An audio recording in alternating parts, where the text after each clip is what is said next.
Market Vector et Amplify déploient un stablecoin, un benchmark de tokenisation et des ETF. Les nouveaux produits offrent une exposition indirecte et réglementée aux entreprises qui construisent une infrastructure de pièces stables et d'actifs du monde réel à mesure que l'adoption s'accélère. Comme des SAT pour Bitcoin, Tether crée une petite unité d'or à mesure que la demande en chaîne augmente. L'émetteur de stablecoin affirme que son unité Scudo pourrait faciliter les transactions numériques sur l'or à mesure que les prix augmentent et que la demande institutionnelle s'accélère. Le projet de loi sur la structure du marché américain de la cryptographie pourrait être retardé jusqu'en 2027. Rapport. Les élections de mi-mandat de novembre pourraient amener certains sénateurs démocrates à refuser leur soutien au projet de loi sur l'innovation financière responsable en raison de problèmes de conflit d'intérêts. Brian Quintanz rejoint le conseil d'administration du groupe SUI après le retrait de la nomination à la CFTC.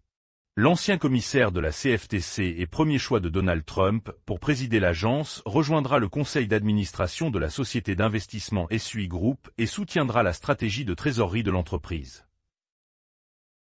Jupiter lance le stablecoin JupUSD, soutenu par le fonds Buidle de BlackRock. Le jeton natif de Solana est soutenu par USDTB et USDC et est conçu pour servir d'actif de règlement dans la pile défi de Jupiter. Un mineur de Bitcoin utilise la chaleur de calcul pour compléter les serres canadiennes. Le programme pilote de Canaan utilisera les systèmes de refroidissement liquide du mineur pour compléter l'énergie nécessaire au chauffage de l'eau d'admission des serres, aidant ainsi à la culture des tomates. Haussier pour la stratégie, MSCI maintient les sociétés de trésorerie d'actifs numériques dans les indices. MSCI a annoncé qu'elle maintiendrait les sociétés de trésorerie d'actifs numériques dans ses indices mondiaux, citant les commentaires des investisseurs et la nécessité d'une étude plus approfondie sur les sociétés non opérationnelles. Flow détaille l'exploit de décembre qui a entraîné des pertes de 3,9 millions de dollars dues à des jetons contrefaits. Une faille au niveau du protocole a permis la duplication des actifs plutôt que leur création, provoquant un arrêt du réseau et un processus de récupération dirigé par la gouvernance. Le développeur de BitCha ignore la menace de l'Ouganda de bloquer l'application « Bonne chance mon pote ». Cal, développeur de BitCha, a déclaré avec audace « Vous ne pouvez pas nous arrêter » après que l'Ouganda a menacé de bloquer BitCha avant les élections de la semaine prochaine. Les banques communautaires américaines se joignent à la campagne pour combler une « lacune » de la loi Genius. Le Conseil des banquiers communautaires a demandé au Sénat un projet de loi sur la structure du marché de la cryptographie qui interdirait les bourses et autres offrant des intérêts sur les pièces stables. La loi Clarity devrait être majorée la semaine prochaine. Sénateur Tim Scott. Cela survient quelques semaines seulement après que le tsar de la cryptographie et de l'IA de la Maison-Blanche, David Sacks, a déclaré que la loi Clarity était fixée pour une majoration du Sénat en janvier. Les ETF Bitcoin entrent dans l'année comme un lion. Augmentation de 6 cents % au rythme actuel. Les ETF américains Spot Bitcoin ont attiré plus de 1,2 milliard de dollars au cours des 2 premiers jours de bourse de 2026, les analystes prévoyant que les entrées annuelles pourraient atteindre 150 milliards de dollars. La menace quantique contre Bitcoin s'étend au-delà des piratages de portefeuilles, analyste de Coinbase. Cypherpunk Adam Back a fréquemment rejeté les affirmations selon lesquelles l'informatique quantique constituerait bientôt une menace pour Bitcoin. La limite de blob d'Ethereum passe à 21, augmentant l'évolutivité du réseau. Les développeurs d'Ethereum ont augmenté la limite de blob pour la deuxième fois ces dernières semaines, une décision qui permettra de regrouper davantage de transactions via des cumuls, les rendant ainsi moins chers. 4 raisons pour lesquelles XRP vient d'être qualifié de commerce de cryptographie le plus chaud de 2026. XRP connaît un début d'année explosif, porté par de forts afflux d'ETF, un sentiment haussier et une baisse des réserves de change. L'or et l'argent reprennent brièvement la première place en termes de capitalisation boursière dans un contexte d'incertitude.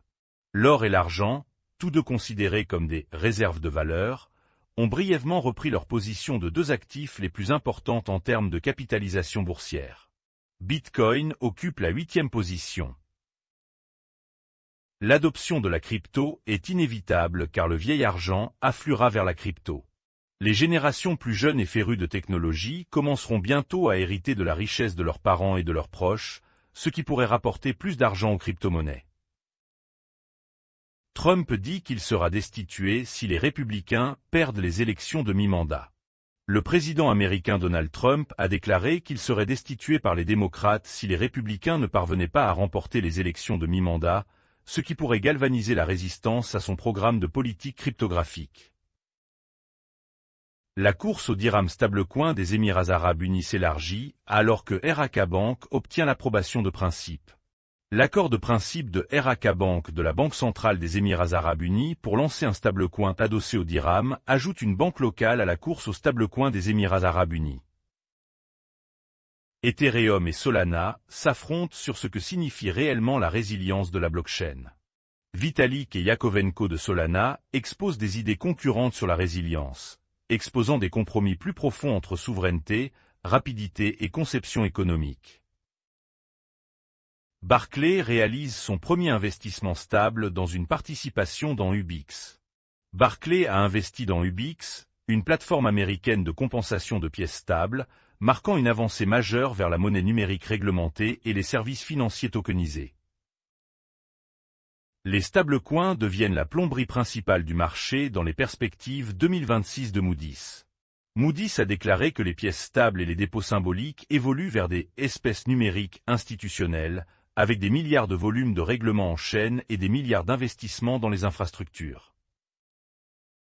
Morgan Stanley ajoute le dépôt d'ETF de jalonnement Ethereum à sa gamme croissante de crypto-monnaies. Le géant de la banque d'investissement cherche à obtenir un rendement supplémentaire des avoirs Ether de l'ETF proposé via le jalonnement, alors que les investisseurs institutionnels lancent des fonds cryptographiques plus réglementés. Nike cède RTF KT des mois après le procès des investisseurs. Rapport. Le désinvestissement annoncé fait suite à la fermeture par Nike de son unité d'objets de collection numérique et intervient alors que les pressions du marché continuent de peser sur les NFT. JP Morgan cible Canton Network pour la prochaine phase de JPM Coin. L'unité Kinexi de JP Morgan emmène JPM Coin au-delà de ses rails existants, en prévoyant un lancement natif du jeton de dépôt en dollars américains sur le réseau Canton. Le partenaire crypto d'IBM, DFNS, intègre Concordium pour la conformité Web3.